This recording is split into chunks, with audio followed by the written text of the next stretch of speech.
আজি ৰাতিপুৱাৰ ভাত সাজ এনেকৈ খালোঁ। গুড মৰ্ণিং ৰাইজ দেই।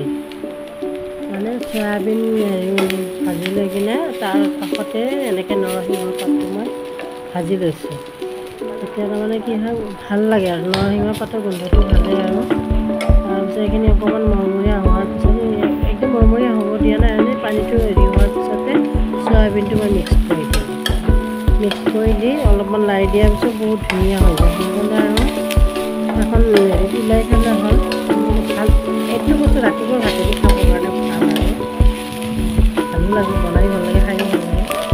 তাৰপিছত আলু কাটি থৈছিলোঁ মই, মানে বেলেগকৈ আকৌ এইখিনি নমাই দিয়াৰ পিছত এই আলুটো মই তেল দিয়া নাই, তেল নিদিয়াকৈ ইয়াত বহাই দিলোঁ।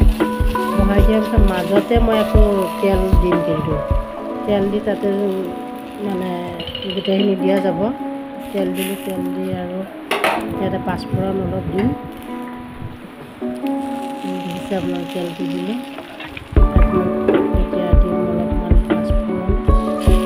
তাৰপিছত মই অলপমান দিম আকৌ জিৰা গুড়া, জিৰা দিম, গোটা জিৰা। তাৰপিছত মই পিঁয়াজ দিলোঁ। ইয়াতে মই অলপমান ধনিয়া গুড়া দিলোঁ আৰু ইয়াতে নিমখ দিম, লগতে হালধিখিনিও দিম। দি মই লাৰি ইয়াত ঢাকনি মাৰি দিম।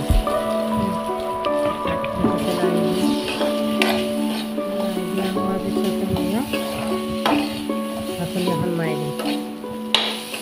বহুত ভাল লাগে এইখিনি। অলপমান লাৰি দিব লাগে, লাৰি দিলে মানে গোটেই নিমখ হালধি মছলাখিনি গোটেইখিনি লগ খাই দিয়ে আৰু আলুখিনি। তাৰপিছত মই এইখিনি মই ভাজি থৈছিলোঁ নহয়, সেইখিনি মই এতিয়া আকৌ লাহেকৈ হেৰি দিম। আপোনালোকৰ অলপমান মানে তেলটো যেতিয়া ওলাই যায়, তেলবিলাক হেৰি হ'ব ধৰে নহয়, তেতিয়া মই অকণমান বিলাহী দি দিম। এতিয়া দেখিছে বিলাহীটো দিলোঁ। বিলাহীখিনি দি কিনে অলপমান লাৰি দিলোঁ। লাৰি দি উঠি আৰু আপোনাৰ মই ঢাকনি মাৰি দিম। ঢাকনি মাৰি দিলে কি হ'ব, আপোনাৰ বিলাহীটো পমি যাব নহয়। এইটো মই কেঁচা জলকীয়াও দি দিলোঁ ইয়াতে। কেঁচা জলকীয়া গোন্ধটো বহুত ধুনীয়া আহে। ঢাকনি অলপ পানী দি দিলোঁ মই। ঢাকনি যেতিয়া বিলাহীটো পমি গ'ল, তেতিয়া মই ঢাকনি দিলোঁ। তাৰপিছত ইয়াতে মই ওলাই দিলোঁ।